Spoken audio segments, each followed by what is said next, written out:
Hello there and welcome to the Business Interview. I'm Marcus Carlson. Today, we're looking at the risks of doing business in Africa. African economies are displaying strong growth rates.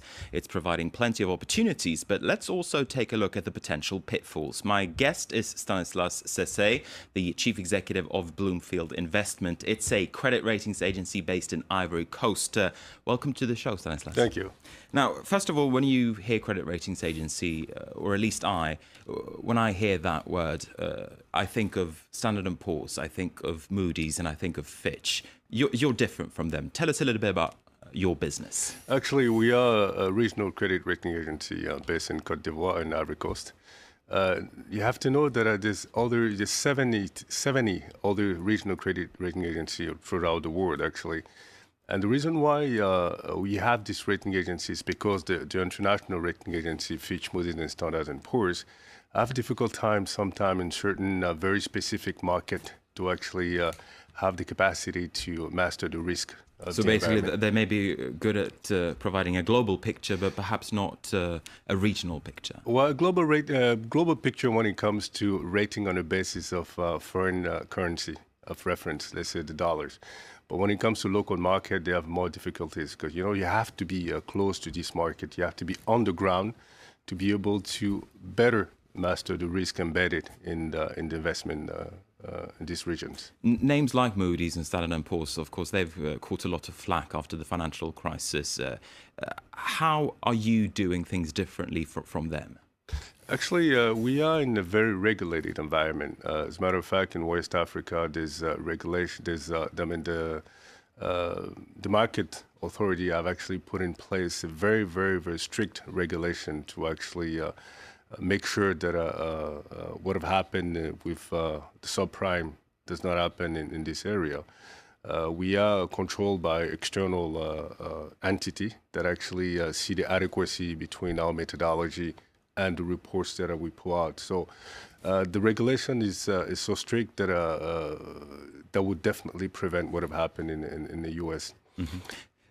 Now, there's a lot of focus on Africa and African growth rates in particular at the moment, but so far, these economies, they've been seen as a little bit of a Wild West. Does your existence mean that Africa and African economies and African markets are maturing? Most definitely. No, not only they're maturing, but they're starting to understand the importance of being transparent and the importance of good governance, actually. Although Africa becomes very attractive in terms of investment based on the return, the high return that investment can actually expect from the investment in Africa, there's also the notion of risk. People want to make sure that even if the investment, the return is high, they want to make sure that they invest where they can actually mitigate the risk. So this is something that has been clearly stated to most borrowers in Africa. Mm-hmm. And Bloomfield have done a lot of work on education with regard to credit rating. So they do understand that. So now we have a lot of people actually who come in willingly to the credit rating agency to establish the credit quality. So the market is definitely maturing. Mm-hmm. So you think that risk levels, they have come down in, let's say, the past 10 years or so? Well, let's say not necessarily that they have come down, but what I mean, we have actually a better understanding of the risk. Because what investors want, actually, they don't want to invest in the risk-free zone. They want to know the type of risk they're taking. This is very important. This is what they really want these days. This is the reason why, when it comes to very specific market and emerging market, they want someone who actually can tell them what type of risk they're taking and what type of return they can actually expect from the investment. This is why they usually start working with local and regional credit rating agency rather than working with international credit rating agency on these specific markets. What are the main risks of doing business in Africa? Of course, the continent, it has 55 different countries, so it's difficult to paint a wider picture, I suppose. But in your view, what are the main risks? The main risk is actually regulation. We are in the market that are too regulated, and that can actually be a break to investors, and also the judicial environment. The rule of law, basically. The rule of law, basically. But there's a lot of progress that have been made in this area, but this still remain the highest risk in the sense that investors want to make sure that if they are in confrontation with a borrower, they want to be able to have a fair trial, which is in most countries not really the case at the time being.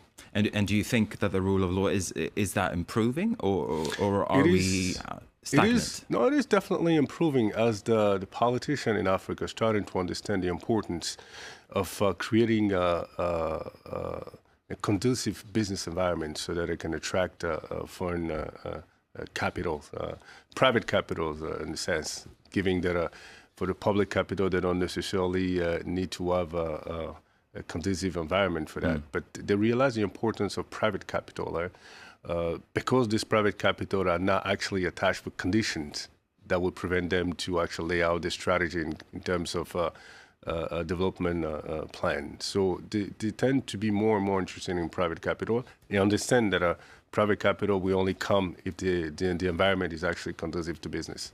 Mm-hmm. I want to talk a little bit about the investors that look at your ratings. Where do they come from? Are they African investors or are they outside investors? Oh, you have all type of investors. They mostly come from the region, from the continent, Africa, but you have a lot of them coming from Europe. And also we have the Americans actually starting to have a good appetite for Africa. And since they realize that now there's credit rating agencies on the continent, because there's 3 of them actually who actually do ratings, they're starting to come. So we've been contacted by investors directly or representative of investors to discuss the rating of sectors, because we do sector analysis, we do country risk analysis, we do corporate analysis and financial institution. We do all 5 risk categories. So we've been contacted by investors everywhere, and more and more international investors are being very much interested in our ratings. There's much hype about how China is marching into Africa and that it is basically taking over large parts of African business. Are you seeing proof of that? Yeah, well, at first, it was actually a way for African to diversify from the European and from the Western world. But they tended to realize that, of course, business is business, and the Chinese are not coming to invest because they're good Samaritan. No, they're coming because they're expecting a return on investment. But the good thing about this diversification is actually allow the African to have the choice, and also have the opportunity to discuss better conditions with the Western counterpart. But this wild investment from China is starting to stabilize. Now I think that now that we established that African can actually diversify the investors, now this fear of Chinese taking over is actually coming down. Okay. I want to talk a little bit about, here towards the end, about mitigating risks when you're doing business in Africa. We spoke about the lack of rule of law before. How do you mitigate that kind of risk? For instance, how do you get around it and make sure that it doesn't impact your business? Actually, it's the way you interpret the business, the risk. That a different environment have different culture, and the culture has a very important impact in evaluating risk. Obviously, once you have all the parameters that actually represent the graph of risk, then you actually put in place a different element to mitigate that. Mm-hmm. For the rule of law, for instance, obviously the contracts can be a contract that actually said that in case of conflict, we can actually establish the tribunal outside the country, for instance, in a neutral tribunal where we actually have the chance to have a fair trial, for instance. And there's other parameters that will be on a case-by-case basis, based on who you're doing business with, what is the connection of these people in the country, are there people politically related, are there people who are political connection, who can actually have an impact on the relation, the business relation that we're going to have. So it's difficult to establish one mainstream attitude to have when it comes to this type of risk. But if you have one very practical advice, I suppose it could be, or the way I interpret what you're saying, that you should put your eggs in many baskets, so to speak. This is true, but also what you have to understand also is very important is a lot of the borrowers or the company that borrow from the international market or from the stock market, a company who have assets a little bit everywhere. They're not concentrated their asset in the same country. So they can have assets in France, in Europe, in the United States, in Africa, and in Asia. So they can be actually be taken into court in this other part of the world where they have assets. So obviously that mitigates the risk for investors who come and invest in this particular company in this particular country. If they have decided to use a neutral arbitrage when it comes to conflict, then they can also obviously attack them in other courts outside where they have the assets and where the rule of law is actually stronger than where they have the initial investment. Okay, Stanislas, unfortunately, we have run out of time. It's been a pleasure to speak to you. Thank you very much indeed for coming into France 24. Thank you very much, Marcus. And with that, we're also going to wrap up this program. Thank you for watching.